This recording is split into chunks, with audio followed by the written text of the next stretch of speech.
If you're done tolerating people who don't respect you, this video is for you. Today we're diving into some brutally honest, and maybe slightly controversial, ways to handle disrespect without losing your composure or compromising your self-worth. By the end of this video, you'll have all the tools you need to make it clear where your boundaries lie. Let's jump right in. 1. The silent stare.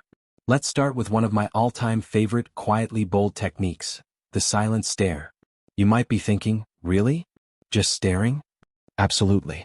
Here's why. When someone is openly rude or disrespectful, they're usually fishing for a reaction. They want you to stumble, get upset, or lash out.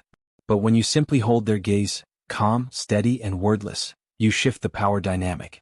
Instead of being drawn into their negativity, you stay grounded, showing you're unbothered and in control. It's like saying without a single word, "I'm not playing this game with you." Let me share a story. I was once in a meeting where someone kept interrupting me, cutting me off as though their voice was the only one that mattered. After trying politely to interject, I decided to try something different. I leaned back in my chair, crossed my arms, and stared at them, expressionless, for 5 solid seconds. The room got quiet. They stumbled over their words and eventually looked away.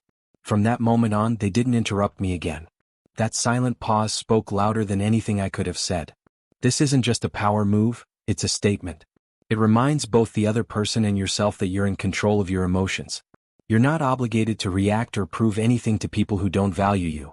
It's a subtle but powerful way to reclaim your space and dignity. 2. Silence as a response. Here's a secret. Sometimes the strongest response is no response at all. Silence isn't passive, it's a deliberate choice. When someone disrespects you, they're often looking to provoke a reaction, to drag you into their drama.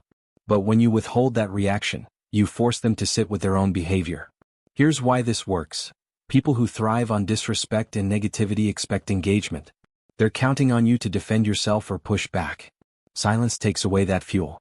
It's a way of saying, "I won't waste my energy on this." I once dealt with someone who couldn't resist making passive-aggressive comments disguised as jokes. One day they made an unnecessary dig about my work. Instead of explaining or retaliating, I simply looked at them, raised an eyebrow, and said nothing.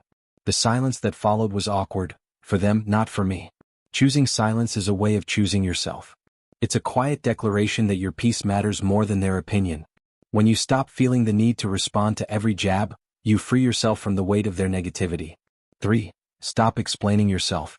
This one's a game changer. Stop justifying your decisions.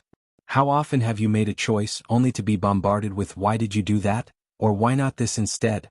The truth is, you don't owe anyone an explanation for how you live your life.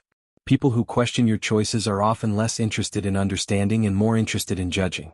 They're projecting their insecurities or discomfort onto you. But your life isn't a public forum.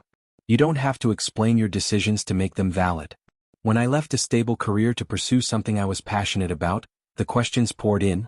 Why would you leave a secure job? At first, I tried to explain my reasoning, but it never seemed to satisfy anyone. So I stopped. When someone asked why, I simply replied, "Because I wanted to." That was it. Not explaining yourself is liberating.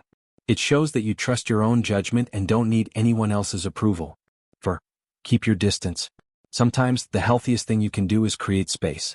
If someone constantly disrespects you, they don't deserve a front row seat in your life. Keeping your distance isn't about being cold, it's about protecting your peace and prioritizing your mental health. Imagine your life as an exclusive club. Not everyone deserves VIP access. By distancing yourself from people who cross boundaries or drain your energy, you're making room for relationships that uplift and respect you. I once had a friend who constantly made snide remarks about my choices. For a while, I brushed it off. But eventually, I started limiting my interactions with them. Instead of seeing them weekly, it became occasional, and the difference was profound. I felt lighter and more at peace. Distance doesn't mean you don't care. It means you care about yourself enough to let go of what's not serving you. Each of these strategies is about valuing yourself and setting clear boundaries. Remember, handling disrespect isn't about proving a point to others, it's about protecting your own peace and integrity. Start practicing these today and watch how the dynamics around you begin to shift. This version maintains the essence of your original script while rephrasing for a unique touch.